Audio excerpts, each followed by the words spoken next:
নমস্কার, দেখছেন কলকাতা টিভি। আপনাদের সঙ্গে আমি মধুবন্তী। শুরু করছি জেলার সারাদিন। আর জেলার সারাদিনের শুরুতেই যে খবরে নজর রাখবো, ভূপতিনগর কাণ্ড এখন সংবাদের শিরোনামে। এবং এই ভূপতিনগর কাণ্ডের যে আপডেট আপনাদের জানিয়ে রাখি, সমস্ত অভিযোগ অস্বীকার করেছে এনআইএ। এনআইএর বিরুদ্ধে অনেক অভিযোগই করা হয়েছিল। তৃণমূলের পক্ষ থেকে বিজেপি এনআইএ আতাতের অভিযোগও উঠেছে। এনআইএ কি বলছে আপনাদের জানাই। আইন মেনেই ভূপতিনগরে অ্যাকশন। তল্লাশির সময় আক্রান্ত হন অফিসাররা। এনআইএর কাজে বাধা দিতেই আক্রমণ করা হয়। ভূপতিনগরে বেআইনি কোনো কাজ করেনি এনআইএ, সাফাইয়ে জানালো এনআইএ। কথা বলবো, আমাদের সঙ্গে টেলিফোন লাইনে রয়েছেন আমাদের প্রতিনিধি রিয়া মাঝি। রিয়া, এনআইএ সূত্রে কি জানা যাচ্ছে? এনআইএ এখনো পর্যন্ত কি কি দাবি করেছে? দেখো, কিছুক্ষণ আগেই তৃণমূল কংগ্রেসের তরফ থেকে একটি গুরুতর অভিযোগ আনা হয়, যেখানে এনআইএ এবং বিজেপির একজন লিডার জিতেন্দ্র তিওয়ারির নাম করে সেই গুরুতর অভিযোগ তারা সামনে রাখে, একাধিক এভিডেন্সকে সামনে রেখে। এবং তারপরে যেটা দেখা যায় যে এনআইএ তরফ থেকে একটি প্রেস রিলিজ দেওয়া হয়। এবং তার আগেই তোমাকে জানিয়ে রাখবো যে একদিকে যেমন তৃণমূল কংগ্রেস এই অভিযোগ সামনে আনছে, এবং তার আগেই যেটা দেখা গিয়েছিল যে পূর্ব মেদিনীপুরের পুলিশ তারা কিন্তু একটি পাল্টা অভিযোগ এনআইএর বিরুদ্ধে করেছে, যেখানে মলেস্টেশনের ধারা সহ একাধিক গুরুতর ধারা দেওয়া হয়েছে। সেই ধারায় অভিযোগ দায়ের করা হয়েছে। এবং তারপরেই যেটা দেখা যাচ্ছে যে এনআইএর তরফ থেকে একটি প্রেস রিলিজ দেওয়া হয়েছে, এবং সেই প্রেস রিলিজে তারা উল্লেখ করেছে যে কে অভিযোগ করা হয়েছে পুলিশের তরফ থেকে সেটা সম্পূর্ণ মিথ্যা বলে এই অভিযোগ তারা এই প্রেস রিলিজে তারা উল্লেখ করেছে। এবং পাশাপাশি তোমাকে জানিয়ে রাখবো যে তারা বলেছে যে তাদের উপরে যে হামলা হয়েছে সেটাও ইনটেনশনালি হামলা হয়েছে, এবং তারা যে কাজ করেছে অর্থাৎ এনআইএ যে কাজ করেছে সেটা কিন্তু আইন মেনেই তারা করেছে, এবং যা যা করা দরকার আইন মেনে সেই সমস্ত কিছুকে মান্যতা দিয়েই তারা এই কাজ করেছে। এবং প্রেস রিলিজে এক জায়গায় তারা উল্লেখ করেছেন যে যখন আমরা দেখেছি যে যখন অল ইন্ডিয়া তৃণমূল কংগ্রেস তারা যখন এই প্রেস কনফারেন্স করছিলেন, তারা এক জায়গায় বলেছে যে সন্দেশখালীর ঘটনার পর বলা হয়েছিল যে কোনো সেন্ট্রাল এজেন্সি যেখানে রেটে যাক না কেন প্রথমে ইন্টিমেশন দিতে হবে থানাকে, এবং প্রোটোকল অনুযায়ী কিন্তু এটাই হয় যে প্রথমে থানাকে ইন্টিমেশন দিতে হয়, তারপর তারা রেড করতে যায়। এবং অনেক ক্ষেত্রে দেখা যায় সেন্ট্রাল এজেন্সি এটা করে না। এই প্রোটোকলের মানে হচ্ছে, তোমাকে জানিয়ে রাখবো মধুবন্তী, যে এটা সাধারণত করা হয় কারণ বাইরে থেকে কেউ যখন রেডে যাচ্ছে তাদের উপরে যদি হামলা হয় কোনোভাবে, সেক্ষেত্রে কিন্তু রাজ্য পুলিশ অর্থাৎ সেখানকার যে স্থানীয় পুলিশ তারা কিন্তু সেই গার্ডটা দিতে পারবে বা সেই সাপোর্টটা দিতে পারবে, যাতে তাদের উপরে তাদের সঙ্গে কোনো রকম অপ্রীতিকর ঘটনা না ঘটে। কিন্তু এক্ষেত্রে বা এর আগেও যেটা দেখা হয়েছে যে বেশ কিছু সেন্ট্রাল এজেন্সি তারা পৌঁছে যায় এবং তাদের রেড শেষ হওয়ার পর তারা একবার থানাকে জানিয়ে দেয়, এবং সেইটা নিয়েও কিন্তু এবার অভিযোগ উঠেছে। কিন্তু এক্ষেত্রে যেটা দেখা যাচ্ছে যে এনআইএ তারা বলছেন তাদের প্রেস রিলিজে যে তারা থানাকে বলার জন্যই তারা বেরোচ্ছিলেন। এই যে 2022-এ যে ব্লাস্টের ঘটনা ঘটেছে সেখানে দাঁড়িয়ে কিন্তু এই দুজন যে মনোব্রত জানা এবং আরো একজন অর্থাৎ বলাই মাইতি তাদেরকে যে গ্রেপ্তার করা হয়েছিল, সেই প্রসেস তারা কমপ্লিট করেই তারা যাচ্ছিল থানাতে, এবং থানাতে সেই পুরো বিষয়টা প্রসেস মেনেই বলার জন্য যাচ্ছিল, এবং তার আগেই তাদের উপরে চড়াও হয়। এবং এই যে পুরো বিষয়টা এনআইএ কে যে বারবার তাদের দিকে টার্গেট করা হচ্ছে বা এই জায়গায় তোমায় একটু বিরত করছে তৃণমূল মুখপাত্র অরূপ চক্রবর্তী এই মুহূর্তে আমাদের সঙ্গে টেলিফোন লাইনে রয়েছেন। অরূপ বাবু, এনআইএ যে সাফাই দিচ্ছে ভূপতিনগর কাণ্ডে, তাদের যেটা বক্তব্য যে আইন মেনেই তারা অ্যাকশন নিয়েছে। না, দেখুন, আইন মেনে যদি অ্যাকশন নিয়ে থাকে এনআইএ, তাহলে আমাদের ধরে নিতে হবে যে মডেল কোড অফ কন্ডাক্ট জারি হওয়ার পরেও এনআইএ এসপি তার বাড়িতে, পার্সোনাল বাড়িতে ইন্ডিভিজুয়ালি বিজেপির নেতারা আইন মেনে দেখা করতে যেতে পারে। তাহলে আমাদের ধরে নিতে হবে যখন ভিজিটার লিস্টে জিতেন্দ্র তিওয়ারির নাম এবং সই রয়েছে, আগামী সিসিটিভি ফুটেজও সামনে আসবে এবং দেখা যাচ্ছে জিতেন্দ্র তিওয়ারি সাদা রঙের খাম নিয়ে যাচ্ছেন, আইন মেনে তাহলে বিজেপির নেতারা ভোট ঘোষণার পরে এনআইএর এসপির সাথে দেখা করতে যেতে পারেন।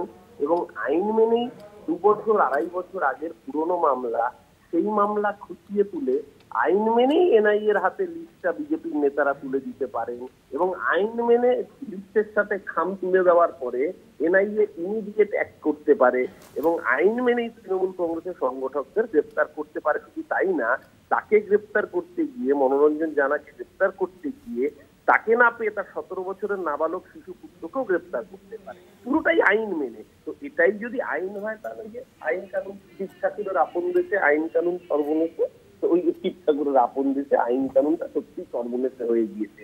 এই যদি এনআইএ এর আইন মানার নমুনা হয় তাহলে এর থেকে বড় আইন কে ভাঙছে? দেশের ল এনফোর্সকারী এজেন্সি যদি ল ব্রেকিং এজেন্সিতে পরিণত হয় এবং বিজেপির দালালে পরিণত হয়, তাহলে দেশে যা হওয়ার তাই হচ্ছে।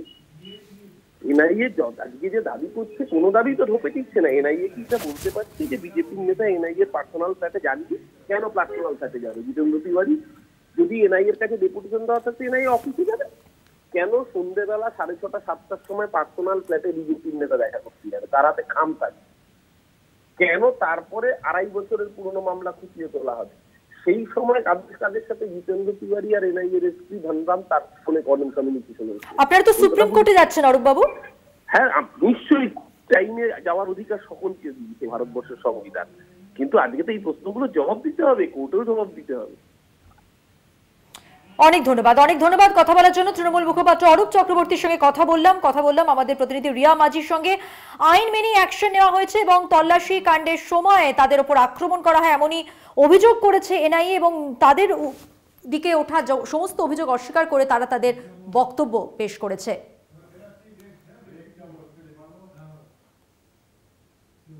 এখন সময় একটা বিরতির পর থাকছে আরো খবর, সঙ্গে থাকুন। এখন সরাসরি চলে যাব ডেবরায়, সেখানে হিরণের সমর্থনে বিরোধী দলনেতা শুভেন্দু অধিকারী ঠিক কি বলছেন সাংবাদিকদের মুখোমুখি হয়ে আপনাদের শোনাবো। গোটা ভারতবর্ষে সেই ডিজেলে ভর্তুকি দেয় সেই রাজ্যের সরকার। উত্তরপ্রদেশ দেয়, পাঞ্জাব দেয়, হরিয়ানা দেয়, রাজস্থান দেয়, গুজরাট দেয়, মধ্যপ্রদেশ দেয়। শুনে রাখুন ভাইপো, ফ্রি ইলেকট্রিক পায় যেখানে ইলেকট্রিকে পাম্প মেশিন চলে জলের সেচের। গোটা ভারতবর্ষে একমাত্র পশ্চিমবঙ্গেই কৃষকরা পায় না। তাহলে কৃষকরা জানে তাদের যন্ত্রণা লাঘব একমাত্র বিজেপি করতে পারে, যেমন যোগী আদিত্যনাথজি করছেন, মোহন যাদব করছেন, ভজনলাল শর্মা করছেন, হেমন্ত বিশ্ব শর্মা করছেন। আর যারা ফ্ল্যাট বাড়িতে থাকে, প্রাসাদে থাকে, 1 ছটাক জল জমি নেই, কখন আপনার তলা ফেলতে হয়, কখন নিড়ানি দিতে হয়, কখন রোপণ করতে হয়, কখন ধানটা কেটে ফসলটা তুলতে হয়, কখন জলটা দরকার হয়, কখন সারটা দরকার হয়, এই কলকাতা, দক্ষিণ কলকাতার এই ফ্ল্যাটে থাকা লোকেরা জানে নাকি? বড় বড় কথা বলছে। বড় চাষ কখন হয় জিজ্ঞেস করলে বলতে পারবে? রবির ফসলগুলোর নাম বলতে পারবে? আমনে বীজ কখন মারতে হয়, রোপণ কখন করতে হয়, ধানটা কবে কেটে তুলতে হয় জানে? অতএব এদের মুখে সব কথা মানায় না। গাঁয়ের লোকের রাজ যেদিন ফিরবে সেদিনই কৃষকদের দুর্দশা মুক্ত হবে। মুখ্যমন্ত্রী মমতা বন্দ্যোপাধ্যায় এনআইএ সম্পর্কে যে মন্তব্যগুলো করছেন, যেহেতু শেখ শাহজাহানের নাম ড্রাগস কেসে মমতা ব্যানার্জি গ্রেপ্তার দাবি করছে। এনআইএ কে আক্রমণ করা মানে বাবা সাহেব আম্বেদকরের সংবিধানকে আক্রমণ করা। এনআইএ কে আক্রমণ করা মানে হায়ার জুডিশিয়ারিকে আক্রমণ করা। ভূপতিনগরের কেস কে ট্রান্সফার করেছে? কলকাতা হাইকোর্ট করেছে। আপনি কাকে চ্যালেঞ্জ করছেন? উচ্চতর আদালতকে চ্যালেঞ্জ করছেন। আমরা কেউ বললে তো কোর্ট কন্টেম্প্ট হয়ে যেত। মমতা ব্যানার্জিকে কেন আদালত এত ভয় করবেন? কেন তার বিরুদ্ধে রুল হবে না? যেটা মহামান্য বিচারপতি নন্দীগ্রামের মামলাতে কৌশিক চন্দ্র মহোদয় 5 লক্ষ টাকা ক্ষতিপূরণ ওর কাছ থেকে আদায় করেছে।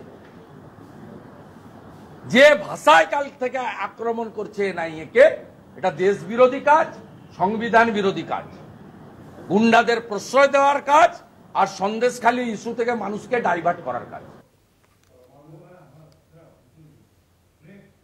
এখন বিরতির পর থাকছে আরো খবর, সঙ্গে থাকুন। ফিরে এলাম বিরতির পর। এবার যে খবরে নজর রাখবো, প্রধানমন্ত্রী নিশানায় তৃণমূল ভূপতিনগর কাণ্ড নিয়ে এবার মুখ খুললেন মোদী। তোলাবাজদের জন্য আতঙ্কের লাইসেন্স চায় তৃণমূল, আর সেজন্যই কেন্দ্রীয় এজেন্সির ওপর হামলা করে তৃণমূল। অন্যদের দিয়ে হামলা করায় তৃণমূল। আইন এবং সংবিধান ধ্বংসকারী দল হলো এই তৃণমূল।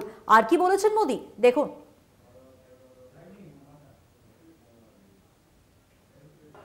एक एक पोलिंग बूथ में इस बार टीएमसी की जमानत जब्त होनी चाहिए।